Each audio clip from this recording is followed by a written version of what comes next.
Fala, gente. Nesse vídeo eu vou explicar para vocês qualitativamente como funciona o SSD do ponto de vista físico e abordar um pouco os fenômenos físicos envolvidos no seu funcionamento. Além do mais, te contar, afinal, qual que vale mais a pena, um HD ou um SSD? Mas antes disso, deixa eu me apresentar. Eu sou o Irã, atualmente faço mestrado em Física e estou começando a postar alguns vídeos aqui sobre divulgação científica. Então, se você se interessar, considere se inscrever aqui no canal, ative as notificações para quando eu postar um vídeo novo vocês ficarem sabendo.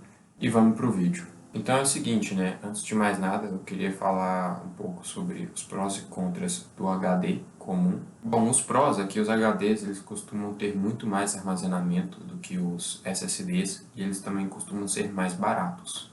Já os contras é que eles são muito lentos na hora de processar informação quando comparados ao SSD, na hora de ler e escrever informações no disco. E como seria a estrutura de um HD, né? Como é que ele funcionaria? Um HD, ele é basicamente um disco rígido que fica rotacionando no seu interior e que armazena informações por meio de um campo magnético. Dito isso sobre o HD, eu queria falar um pouco agora sobre o SSD. O que é um SSD, né? Um SSD, traduzido do inglês, seria dispositivo de estado sólido, que nada mais é que um dispositivo de armazenamento de memória não volátil. E bom, dada essa definição, eu gostaria de falar em especial de um dos fenômenos importantíssimos para o funcionamento do SSD, que é o tunelamento quântico. E inclusive eu fiz um vídeo só explicando em detalhes o tunelamento quântico, que se você não assistiu, você pode assistir clicando no link que eu vou deixar na descrição. Bom, há muitos saltos tecnológicos até a gente chegar no advento do SSD de fato, né? Um deles são os transistores de efeito de campo de silício, que explicando de forma muito breve, esses transistores eles são responsáveis por fazer uma carga tunelar através de materiais e ser presa em semicondutores. Para aprofundarmos na tecnologia do SSD, precisamos falar das suas bilhões de células de memória. Isso mesmo, bilhões de células em um dispositivo do tamanho de um HD comum. Estas células são as memórias flash, que armazenam a informação com o dispositivo ligado ou não, de forma que não possuem componentes mecânicas diferentemente do disco rígido. Em especial, há dois tipos de memórias flash, né? A NOR e a NAND. De forma geral, elas diferem apenas na forma que elas são conectadas, né? A NOR é conectada em paralelo e a NAND é conectada em série, de forma que a NAND ela também possui menos fios, e por possuir menos fios, elas podem ser empacotadas em um chip de maior densidade, trazendo assim um melhor custo-benefício, pois é mais barato e mais rápido na hora de ler e gravar dados, tornando a memória flash NAND a tecnologia ideal para ser usada em SSDs, já que queremos a maior eficiência possível em um espaço do tamanho de um HD comum. E bom, dentro da memória flash, há vários chips NAND empilhados um no outro, né? Como se fosse, por exemplo, fazendo uma analogia, um caderno em que dentro você tem as folhas de papel ali, uma em sequência da outra. Seria a mesma coisa na memória flash, você teria vários chips empilhados em cima do outro. Só que neste caso, né, o NAND ele é muito, mas muito menos espesso do que uma folha de papel. E são essas memórias flash que salvam as informações, de forma que o processo ele é tão eficiente e tão engenhoso que mesmo ao deixar o seu SSD cair no chão, a gente não vai perder as informações que tem ali nele. A não ser, claro, que você aplique um campo elétrico no SSD, aí a gente perderia, né? Mas, de qualquer forma, não recomendo deixar um SSD cair e muito menos aplicar um campo elétrico. Tá, Irene, tudo muito legal, beleza, entendi como é que funciona a memória flash. E aí, como é que o tunelamento quântico entra nessa história? Nas células de memória existem armadilhas de cargas, que são compostas de três partes: o portão, o canal e a armadilha de carga, conforme eu vou deixar indicado numa figura que vai aparecer aqui na tela. Que, como vocês podem ver também, há barreiras dielétricas entre cada uma dessas partes. Os dielétricos eles vão atuar como uma barreira de potencial, impedindo o fluxo de elétrons entre as seções, mas permitindo a passagem de campo elétrico. O que a gente quer é que os elétrons atravessem o canal e vão para a armadilha de carga para termos a informação salva. E como é que isso é feito? O portão em verde aplica uma tensão positiva de forma a atrair os elétrons, mas há uma barreira dielétrica, o que impede, classicamente, os elétrons de fluírem. Classicamente, aumentando a tensão, ia chegar a um ponto em que esta ia ser tão intensa que os elétrons iam ter energia suficiente para quebrar a barreira, né?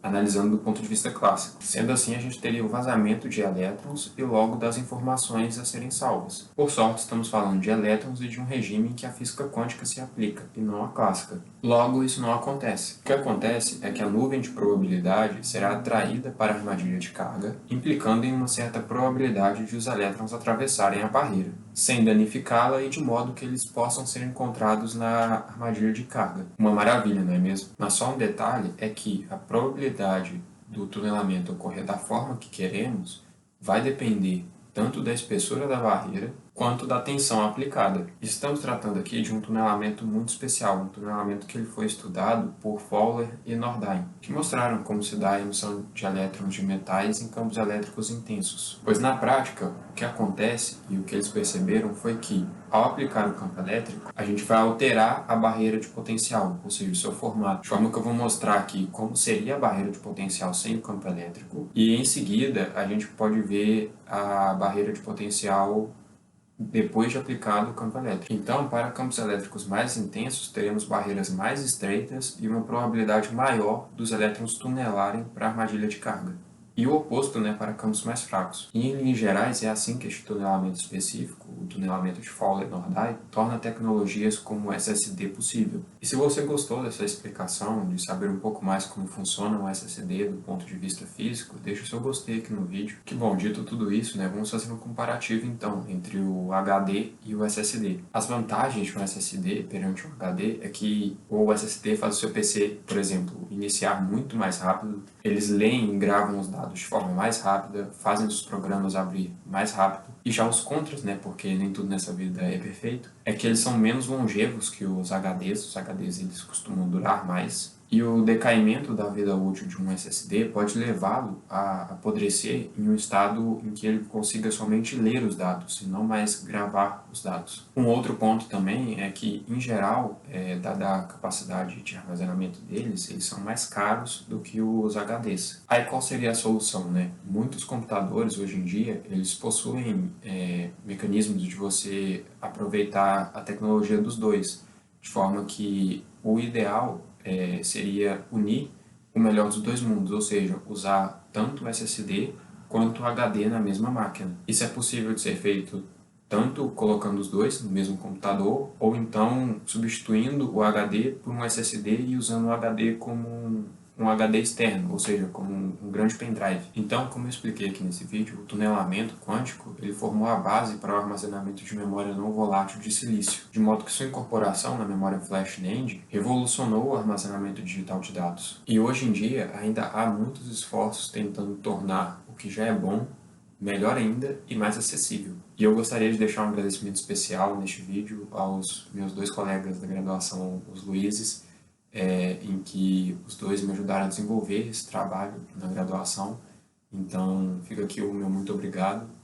Pude aprender bastante fazendo esse trabalho com vocês. E espero que eu tenha conseguido explicar para você que está me assistindo agora como funciona o SSD. No mais, aquele forte abraço, muito obrigado pela sua atenção e vejo você no próximo vídeo.